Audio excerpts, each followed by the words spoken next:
Salut chatons, j'espère que vous allez bien. Aujourd'hui, on se retrouve pour une vidéo make-up. Je m'inspire de Enid Sinclair de la série Mercredi. Alors la série sort ce mercredi, donc je me suis dit que j'allais vous faire le look de Enid qu'on peut voir dans la bande-annonce. Je me suis dit que ça pourrait être super sympa, justement, de reprendre un petit peu les Je m'inspire d'eux. Je sais que vous les aimez beaucoup. Et un personnage aussi qu'on aime bien dans la série. J'ai fait mon teint, mes sourcils hors caméra parce que globalement, il n'y a pas grand-chose de ce côté-là. Je vais juste rajouter quelques éléments sur le teint et make-up des yeux et lèvres et on va commencer tout de suite. Donc pour terminer notre petit look au niveau du teint, je vais mettre un peu de blush rose. J'ai vu qu'elle en avait un peu. Donc pour cela, je vais prendre de Révolution Reloaded comme ceci. Donc c'est la teinte Rose Kiss. Donc vous le connaissez, vous m'avez déjà vu l'utiliser. Donc c'est un blush petit prix. Donc ça fait du bien au porte-monnaie en ce moment. Vu ce qu'on nous prépare, ça peut être pas mal. Donc je vais en mettre juste un peu sur mes joues parce que Enid, elle aime bien le rose. Donc je veux pas trop non plus charger la mule. Le blush trop rosé me va pas. Donc pour ça que vous m'envoyez en mettre un peu souvent. Sans les petits cheveux. Voilà. J'ai vu que NYX avait sorti une collab de la série Mercredi avec justement avec des produits et tout. On en reparlera dans une autre vidéo. Je vous donnerai un peu mon avis sur ce que je pense de la collection. Mais voilà, j'ai déjà un peu mon avis dessus. Donc on en parlera dans une autre vidéo. Je vais aussi m'illuminer un peu le contour des yeux parce que j'ai un contour des yeux, mais alors moche, dégueulasse, mais vraiment fatigué. On croit que j'ai pas dormi de 15 jours. Donc pour ça, je vais prendre la palette Born in Sweat de chez Too Faced. Alors ne la cherchez pas, elle ne se fait plus. Mais je l'ai retrouvée il y a pas très longtemps. Donc je me suis dit que j'allais la réutiliser parce que c'est une palette que j'aimais énormément et que j'ai un peu oublié ces derniers mois, voire dernières années, alors que je l'aimais beaucoup. Donc là, je me mets juste un peu sous les yeux, comme ceci. Et voilà, pour le teint, on a fini le teint justement. Donc là, j'ai le blush rose qui ressort beaucoup. Mais ce blush là, en fait, il faut mieux des fois mettre ni trop peu parce qu'il se voit pas des masses. J'ai remarqué que souvent, il pouvait ne pas se voir. Bon, ensuite, pour le make-up, alors pour le make-up, je vais partir sur la Ultimate Edit de chez NYX. Donc ce n'est pas la palette qui est sortie pour la collection, c'est une palette que j'ai pris en collection permanente, que si vous voulez vraiment le reproduire avec une palette que vous pouvez avoir toute l'année, ça peut être pas mal d'utiliser justement la Edit, la Ultimate Edit.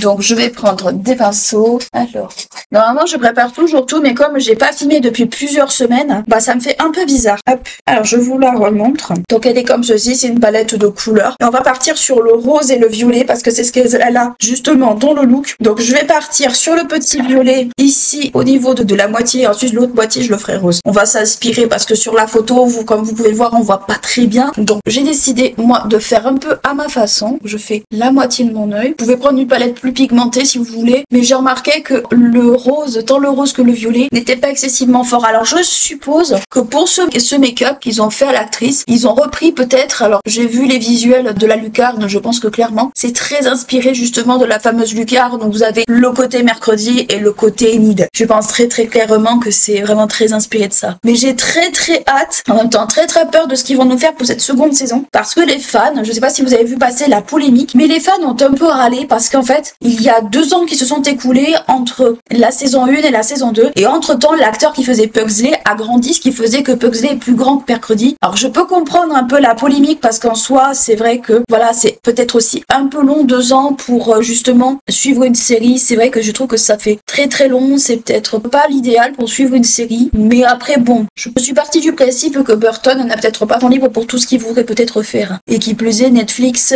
ils ont aussi l'argent pour d'autres séries. Et en tout cas on savait qu'elle était prévue depuis un moment, mais on savait pas vraiment quand est-ce qu'elle allait sortir. Hop, voilà, moi j'ai plus ou moins suivi, hein. Hop, voilà ce que ça donne. Alors à la caméra on voit pas parce que concrètement la luminosité est un peu lumineuse aujourd'hui, mais je préfère la luminosité naturelle que la luminosité artificielle parce que je trouve que rien ne peut remplacer en fait le soleil en luminosité. Ensuite on va passer au rose qui est juste ici. Donc vous voyez c'est quelque chose de très simple. Vous pouvez faire le ras de cils si vous voulez. Moi j'avoue que j'hésite à le faire parce que je trouve que ça fera trop. Moi je trouve que ça me plombe les yeux en fait plus qu'autre chose. Donc hop, alors avec un Zoeva qui est en train de mourir au niveau du truc, mais bon, tant que j'ai pas trouvé d'équivalent, voilà. Et on va terminer le look. Alors n'hésitez pas à bien joindre les deux bouts, hein. Normalement c'est vrai que le maquillage est un petit peu moins fort et un peu moins englobant au niveau de la paupière, mais étant donné qu'on voit pas très bien, j'allais juste reprendre peut-être le système couleur et le réadapter un peu à ma sauce, ce qui est un peu dommage parce qu'en fait on voit pas très bien en fait. Mais bon, vous savez que moi souvent je m'inspire, des fois je reproduis, du moins j'essaye, mais parfois ça fonctionne pas toujours. Alors le violet et le rose se mangent un peu entre eux, c'est un peu normal vu que les deux couleurs sont un peu approchantes, ne serait-ce que même dans les pannes. Donc bon, après Après, vous pouvez utiliser un violet plus foncé ou un violet beaucoup plus clair. Ça, c'est à vous de choisir. Moi, j'ai voulu prendre cette palette pour que vous ayez en fait une palette avec des fards de bonne qualité et aussi avec la possibilité de retrouver la palette toute l'année. Pas avec une palette en édition limitée. Je remets juste un peu de violet à certains endroits, juste pour bien délimiter. Voilà, voilà ce que ça donne. Voilà, avec les deux couleurs. Alors, c'est vrai que c'est peut-être un peu fort. Après, moi, j'aime bien l'association des deux. J'avoue que j'aime bien l'association des deux couleurs. Je pense que c'est totalement le genre de couleur même que je pourrais me faire en temps normal. Bon, peut-être avec un peu plus de diffusion. Je vais peut-être prendre un pinceau justement pour tout bien fondre au niveau des coins, surtout des contours. Alors, vous étonnez pas si mes sourcils ont l'air bizarres. J'ai pas retrouvé mon crayon à sourcils habituel. Donc, j'ai fait avec un autre crayon, le crayon Blade and Shade de NYX. Et c'est vrai que bon, voilà, surtout que ça ne va pas avec ma couleur de cheveux là à l'heure actuelle. Donc, ça fait un peu étrange. Mais c'est comme ça. Je fais une petite prolongation, mais sans vraiment trop y toucher. Donc, voilà ce que ça donne. Donc, elle a un maquillage coloré, mais toujours, je trouve, très soft. Ensuite, pour la muqueuse, on va prendre un crayon beige. Donc, mon crayon beige Yes Love comme d'habitude. Alors, vous pouvez prendre un crayon beige que vous trouvez ailleurs. Hein. Juste un ancien crayon beige qui est toujours potable, hein, soit en passant. Et voilà.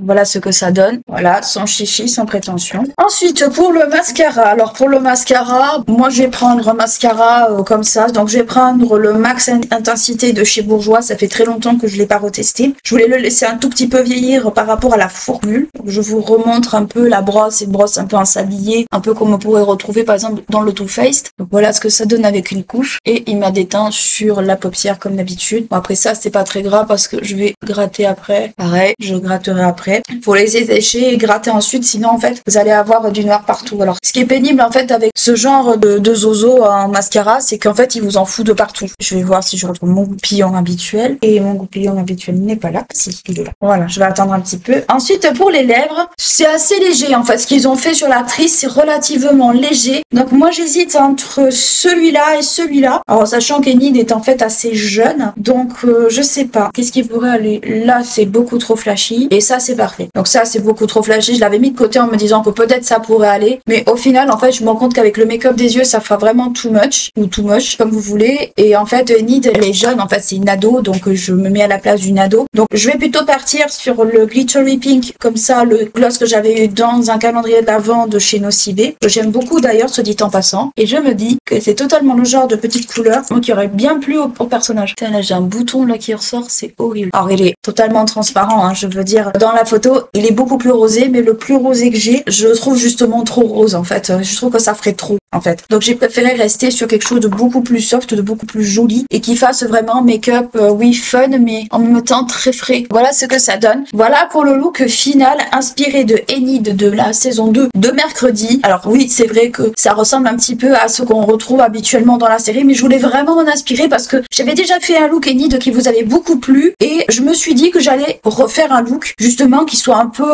dans la même vibe parce que ça me fait plaisir et puis vous aussi ça vous fait plaisir. Donc voilà pour mon petit look. J'espère qu'il vous aura plu, qu'il vous aura intéressé, que vous aurez passé un bon moment en ma compagnie. N'hésitez pas à liker, à clocher, à vous abonner à la chaîne si ce n'est pas encore fait. Moi je vous fais d'énormes bisous. Je vous dis à bientôt. Ciao.